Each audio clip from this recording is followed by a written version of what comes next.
Alright folks, riddle me this. What do a prince, an old man, and a corpse have in common? No, it's not the start of a morbid joke. These are actually the key players in the incredible, transformative story of how one man went from living in the lap of unimaginable luxury to becoming the Buddha, the awakened one. As the Buddha himself profoundly said, "The mind is everything. What you think, you become." Today, we're not just telling a story. We're embarking on a mind-bending journey into the core of human consciousness. So, grab a cushion, cross your legs, and let's dive into the extraordinary life of Siddhartha Gautama and the mind-blowing events that transformed him from a sheltered, unaware prince into a spiritual superhero, whose insights continue to illuminate millions of lives even today. This is the origin story of a revolution, not of swords, but of the mind. Early life, the bubble-wrapped prince and the king's grand design. Our story kicks off in Lumbini, Nepal, around the 5th or 6th century BCE. Prince Siddhartha Gautama was born into a life of unimaginable privilege, destined for greatness, thanks to his doting dad, King Suddhodana. The king, a figure driven by both paternal love and dynastic ambition, was absolutely determined to keep his beloved son from experiencing even a whisper of suffering. He believed that by shielding Siddhartha from all forms of pain, the prince would never feel the need to renounce his worldly life and thus would fulfill the prophecy of becoming a mighty universal ruler. So, the king basically bubble-wrapped the prince's entire existence, immersing him in every luxury imaginable. Siddhartha's life was a meticulously crafted paradise, a golden cage where he was shielded from the harsh realities of aging, illness, and death. He was surrounded by beauty, pleasure, entertainment, and instant gratification. He married the beautiful Princess Yashodhara and fathered a beloved son, Rahula. His days were filled with sensory delights, silk, honeysuckle, enchanting music, and exotic spices. Every possible human desire was sated. Yet, despite this outwardly perfect existence, a subtle, persistent disquiet began to stir within Siddhartha. A profound curiosity, an unyielding sense of something missing, a nagging question. Is this all there is? This quiet yearning, this subtle dukkha, suffering inherent in conditioned existence, Sankhara dukkha, was the first crack in the king's grand design. His mind, though surrounded by pleasure, sought something deeper than fleeting sensations. At the ripe old age of 29, an age often associated with profound self-reflection, Siddhartha decided it was time to pop that meticulously constructed bubble and see what the real world beyond the palace walls truly had to offer. This decision, though born from a deep-seated curiosity, was the first step on his revolutionary path. Buddhist insight. This part of the story vividly illustrates the first noble truth, dukkha.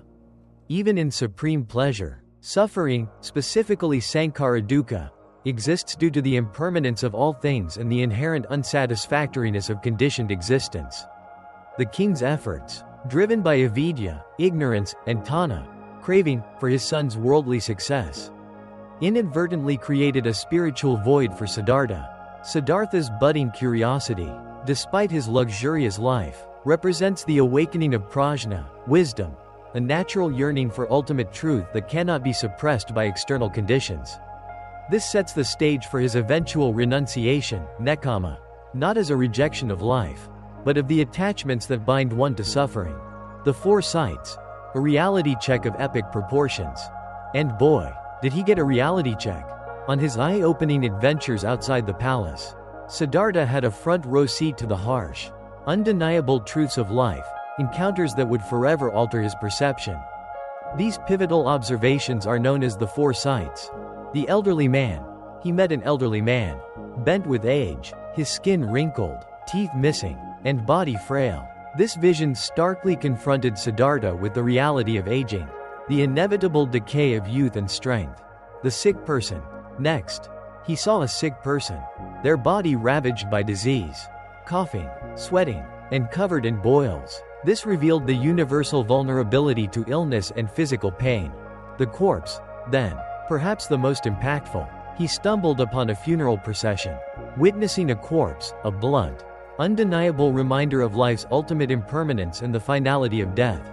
The sights and sounds of the grieving family deeply moved him. The ascetic monk, finally, He encountered a serene ascetic, a wandering holy man who had renounced worldly possessions in search of spiritual truth. This monk's peaceful countenance, despite having nothing, offered a striking contrast to the suffering Siddhartha had just witnessed, hinting at a possible path to transcend it all. These experiences hit Siddhartha like a ton of karma, shattering his rose-tinted glasses and exposing the pervasive nature of dukkha, suffering, in its rawest forms.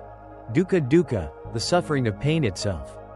Viparinama dukkha, the suffering of change, aging, loss, and sankhara dukkha, the suffering of conditioned existence.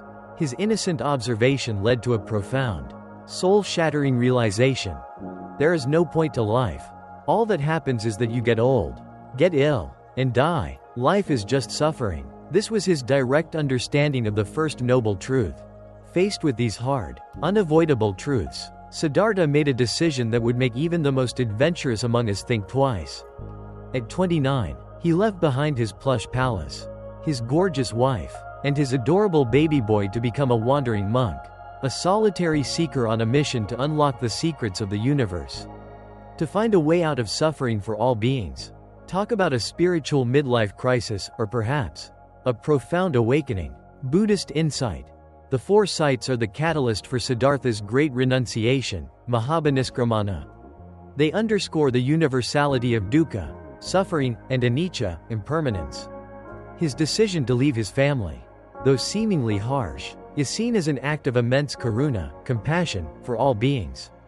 Recognizing that true liberation required him to first find the root cause of suffering for everyone. This act of nekkhamma, renunciation, signifies the turning away from worldly attachments and the beginning of his sincere spiritual quest, leading him onto the noble eightfold path, particularly right intention, samma sankappa, the path of extremes, seeking beyond and the middle way's first glimmer. For the next 6 long, arduous years, Siddhartha threw himself into the world of extreme asceticism. He was no longer a prince, he was a relentless seeker, pushing his body and mind to the very brink of human endurance. He sought out the most renowned spiritual teachers of his time, hoping to find the elusive key to liberation. First, he studied with Alara Kalama, a master of meditation who taught him how to reach deep states of concentration. Known as the sphere of nothingness, Siddhartha, with his brilliant intellect and intense focus, mastered this in record time. But even in these profound meditative states, he realized that true, ultimate freedom from suffering still eluded him. A subtle longing, a sense of incompleteness, remained. Next, he apprenticed with Uddaka Ramaputta, who guided him to an even more refined, almost indescribable, level of meditation called the sphere of neither perception nor non-perception. This was a state of such subtlety, a consciousness so refined, that it was hard to even articulate. Yet, despite mastering these incredibly advanced techniques and achieving what others considered the pinnacle of spiritual achievement, Siddhartha still felt a gnawing sense that he had not reached the absolute end of the path, the true cessation of suffering. Frustrated but undeterred by the limitations of these established paths, Siddhartha left these teachers and set out on his own. Embracing extreme self-mortification, he pushed himself to the brink of starvation, subjecting his body to intense physical hardships. He believed that by conquering the physical, he could free the spiritual, as he would later teach. To enjoy good health, to bring true happiness to one's family, to bring peace to all, one must first discipline and control one's own mind. But his path was physically self-destructive. He became all skin and bones, a mere shadow of his former self, his body ravaged by extreme hunger and exposure to the elements. At his lowest point, Siddhartha was a mere shadow of his former self, a living skeleton, completely depleted. He had pushed himself to the very edge of human endurance. Yet the ultimate answers he sought still eluded him. It was in this moment of utter desolation, perched on the precipice of death, that a pivotal memory from his childhood surfaced, a memory of naturally falling into a state of deep, effortless meditation under an apple tree, a state of profound peace and clarity, far removed from any forceful striving. As he recalled the peace and clarity he had experienced then, a profound realization dawned on him. The path to enlightenment was not to be found in the extremes, neither the indulgence of his princely life, Kamasukhala Kanuyoga, nor the harsh deprivation of asceticism, Yoga. It lay instead in the middle way, Majjhima Patipada, a balanced approach that avoided both excess and self-inflicted torment. Recognizing the body as a vehicle, not an enemy. With this newfound understanding, Siddhartha mustered his last ounce of strength and set out to find a quiet, conducive place to meditate, determined to give his quest for ultimate truth one final, decisive chance. Buddhist insight. Siddhartha's rigorous ascetic period demonstrates his unparalleled virya, right effort, and his exploration of all available spiritual methodologies. However, his eventual disillusionment with both extreme indulgence and extreme asceticism is crucial.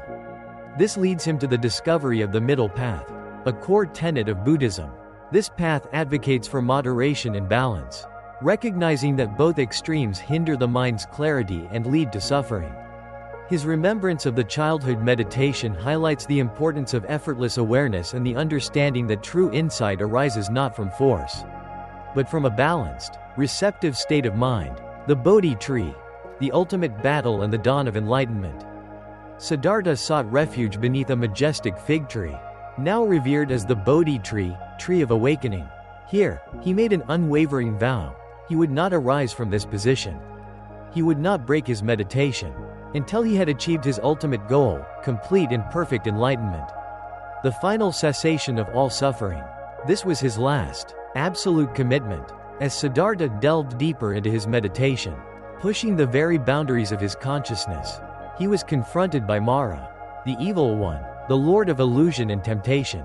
Mara is not just a mythical demon, he is the profound symbolic representation of all the defilements, distractions, and inner obstacles that plague the human mind, are greed, lobha, hatred, dosa, ignorance, moha, jealousy, doubt, and all the other poisons that bind us to the relentless cycle of unhappiness and grief.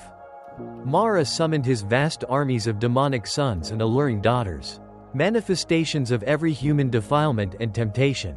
Look, all of you, Mara roared. Siddhartha is seated in meditation. If he is successful and discovers the way to end all suffering, we will lose all our power. We cannot harm people if he teaches them the truth. We must disturb his meditation, or else we will be doomed. Mara and his forces launched their full assault. They created terrifying storms, conjured bolts of lightning, and unleashed hideous, fearful shapes all around Siddhartha. But beneath the protective branches of the Bodhi tree, Siddhartha remained utterly calm, shielded by the immense force of his profound samadhi, right concentration, and vipassana, right mindfulness, insight. He was undisturbed. When fear and violence failed, Mara resorted to temptation. He called his daughters, personifications of sensual craving. My dear, he commanded, turn yourselves into beautiful and alluring women. Dance in front of him and disturb his meditation. But even Mara's most seductive daughters could not perturb Siddhartha's unwavering concentration. His meditation was as firm as a mighty stone, unshakable. Mara, defeated in his physical and tempting assaults, made one final, desperate attempt. He appeared as a wise old man, directly confronting Siddhartha. So you are the great Prince Siddhartha.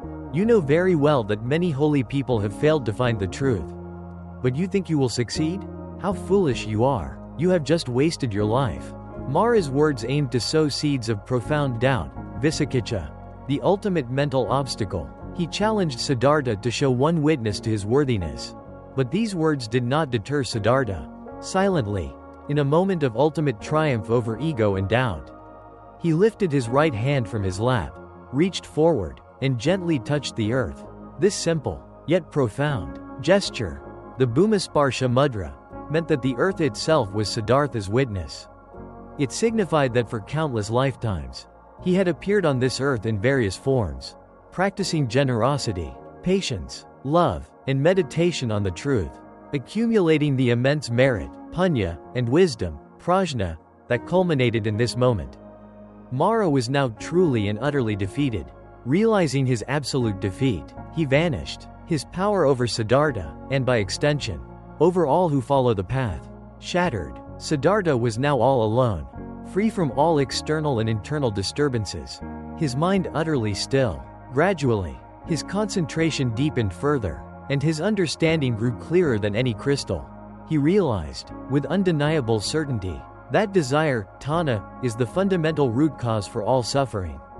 He understood that once the heart is completely free of desire and hate, it would be filled with boundless love, which would bring true, lasting peace and happiness. Once Siddhartha gained this perfect, liberating understanding, his face began to glow brightly, emanating an otherworldly radiance. He had become fully enlightened.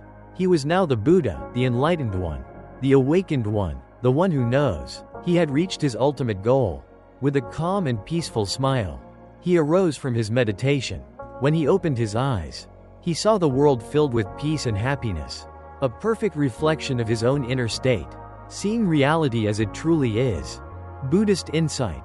The 49 days of meditation under the Bodhi tree represent the culmination of Siddhartha's arduous journey, demonstrating viriya, right effort, and samadhi, right concentration. Mara's attacks symbolize internal defilements, kleshas, and the final overcoming of ego. The Bhumisparsha mudra signifies the grounding of his enlightenment in reality, witnessed by the earth itself. The core realization, that desire is the root cause of all suffering, is the second noble truth, samudaya. Its cessation, leading to boundless love, peace, and happiness, is the third noble truth, nirodha. This moment is the ultimate transformation, giving birth to the Buddha as a teacher for all. The Dhamma cycle, turning the wheel of truth. I am filled with happiness. The newly awakened Buddha mused. My mind is free from all darkness and pain. It was so difficult for me to reach the end of suffering and become a Buddha. I had to work so hard for so long. When I see how blind and ignorant most people are, I wonder if there is anyone who can understand the truths I have discovered. How could I possibly teach them? Perhaps it is better for me to live the rest of my life in the forest, all alone, and enjoy the happiness of being a Buddha myself. At this moment of profound contemplation, divine beings, devas, recognizing the immense need of suffering humanity, appeared and pleaded with the Buddha, "Please do not forget us. We are the suffering beings of the world. We have been waiting for this moment ever since your birth. And even before that, please teach us. Unlike you, we are still suffering." The Buddha considered their plea with his vast wisdom. Who will be able to follow the teachings I have to offer? Who will try hard and long enough? It is true that our minds are enveloped in ignorance. But for some people, this ignorance is not so thick. They will be able to understand you. For their sake, please teach us the entire true path. The Buddha's boundless compassion, karuna, overcame his initial reluctance to teach such a profound and subtle truth. "Of course," he said, his voice resonating with deep resolve, "I shall teach. I shall do everything I can. However, they will have to help themselves. They have to be a light unto themselves." Initial students in the first sermon, turning the wheel of Dhamma. "Okay, from where shall I start to teach? Whom shall I teach first? Who shall be my first student?" The Buddha suddenly remembered Alara Kalama and Uddaka Ramapada, the two teachers he had met 6 years before. "I shall teach them." But then he saw, with his awakened vision, that they had already died and left this world. The Buddha then recalled the 5 men who had lived with him in the forest during his ascetic period.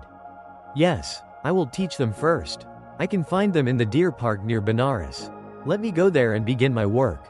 Benares was very far away. But the Buddha, filled with radiant energy, walked slowly and mindfully through villages and farms. People who saw him were immediately attracted to him by his profound serenity and luminous radiance. Finally, he reached the deer park and found the 5 ascetics. He looked serenely divine, they whispered, recognizing his transformed presence. "He is Siddhartha. Come, let's meet him. We are honored to have you here." "Siddhartha, thanks for your hospitality." The Buddha replied, "I have discovered the truth and desired to teach you the truth. O Buddha, please teach us what you have learned so that we too may be awakened." They pleaded, eager to understand his transformation. The Buddha then delivered his first sermon, known as Turning the Wheel of the Dhamma, Dharmachakra Pravartana Sutta. He began by teaching the middle path as the right way to put an end to all sufferings. He then expounded the 4 noble truths. The noble truth of suffering, dukkha.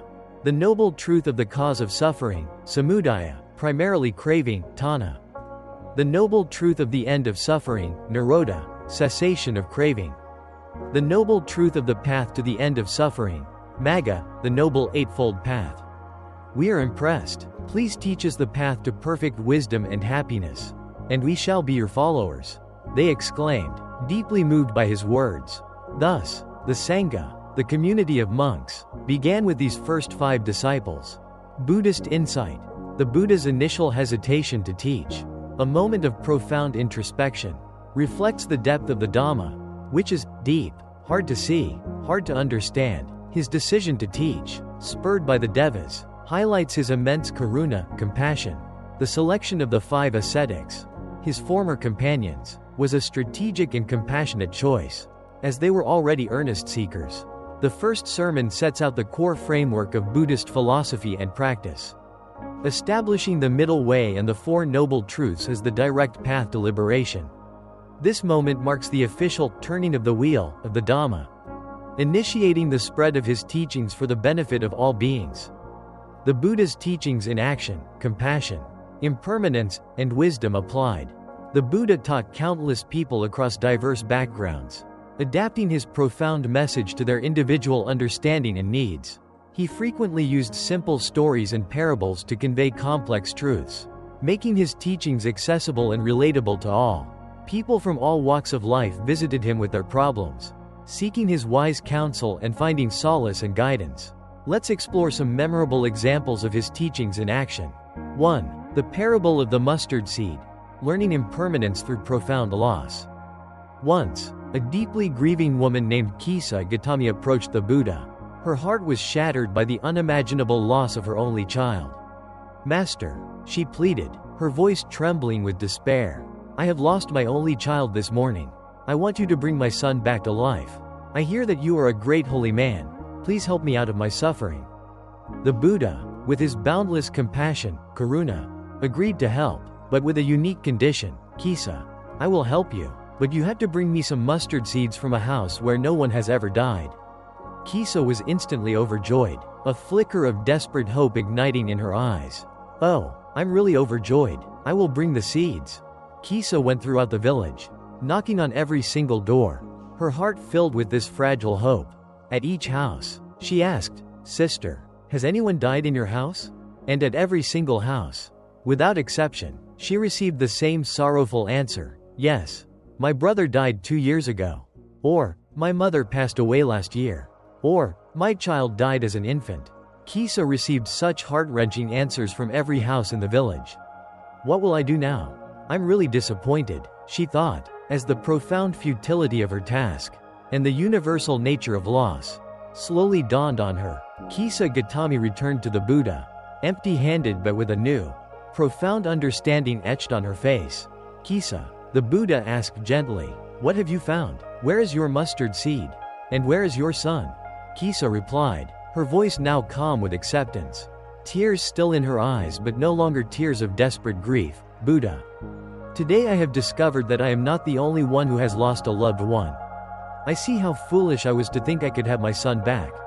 I have accepted his death, and this afternoon I buried him." "Kisa," the Buddha gently affirmed, his smile radiant with wisdom, "you have learned that death must come to everyone sooner or later.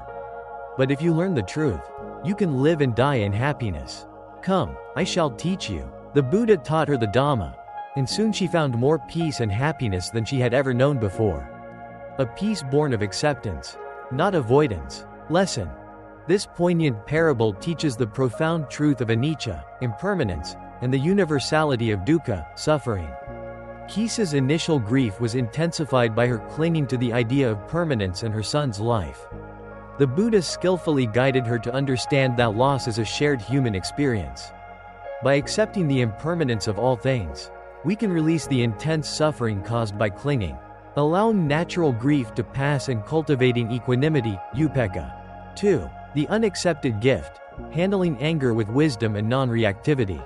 One day, while the Buddha was walking peacefully through a village, an angry and rude man came up to him and began insulting him with harsh words. "Oh, you are the one who is teaching everyone?" the man spat. "Yes, brother, you have no right to teach others. You are a fake yourself." The Buddha listened calmly, his serene demeanor completely undisturbed by the man's angry remarks. His composure was unshakable. "Tell me," the Buddha asked gently, his voice soft and compassionate, If you buy a gift for someone and that person does not take it, to whom does the gift belong? The man, puzzled by the seemingly unrelated question, thought for a moment. It would belong to me because I bought the gift. That is correct, the Buddha affirmed, nodding, and it is exactly the same with your anger. If you become angry with me and I do not get insulted, then the anger falls back on you. You are then the only one who becomes unhappy, not me. When you hate others, you yourself become unhappy, but when you love others, everyone is happy. The man was stunned into silence. His face, initially contorted with rage, slowly softened as the profound realization dawned upon him. You are right, he stammered. Please teach me the path of love. I want to become your follower. Of course, the Buddha smiled, his eyes twinkling with compassion. I shall teach anyone who truly wants to learn. Come with me. Lesson. This story is a masterclass in dealing with anger, dosa, and negativity. The Buddha's unaccepted gift metaphor is incredibly powerful and practical. It teaches us that we have the ultimate power to choose our response to external negativity. By consciously choosing not to react with anger or to take insults personally, we prevent the second arrow of suffering, a concept we've explored previously on this channel, from piercing us. This cultivates metta, loving kindness, and upekkha, equanimity, transforming potential conflict into an opportunity for peace and self-mastery. 3. Testing the teachings. The importance of personal experience and wise inquiry. Soon, the Buddha's teachings spread widely, attracting countless followers. One day, one of his devoted followers, perhaps carried away by enthusiasm, said to him, "O blessed one, you are certainly the greatest of all teachers who ever lived." The Buddha, with his characteristic humility and wisdom, gently corrected him. Tell me, have you met all the great teachers who have come into the world? No, of course not, the follower replied, a little surprised. And do you know all the teachers who are alive now or will be born in the future? The Buddha continued. No, I do not, the follower admitted, understanding the point. Then it is wrong to say that I am the greatest of all teachers. The Buddha gently stated, if you find my teachings helpful, the best thing to do is to practice them. Do not waste your energy praising me now. Now tell me, if you went to buy some precious gold, will you pay for it without testing it first? No, of course not. It might be fake, and then I will be wasting my money. The follower exclaimed, it is exactly the same way with my teachings. The Buddha explained, you should test the teaching yourself to see if they are true or not. If you find that they are true and helpful, then practice them. Also, do not criticize the teachings of others. There are many other great teachers in the world, and they all have their own way of helping people. So do not insult any of them. Think for yourselves, be kind to others and respect everyone. Lesson. This profound teaching emphasizes right view, samaditthi, and critical inquiry. The Buddha encouraged his followers not to accept his teachings out of blind faith or dogma, but to test them through personal experience and rigorous examination, just as one would test gold for purity.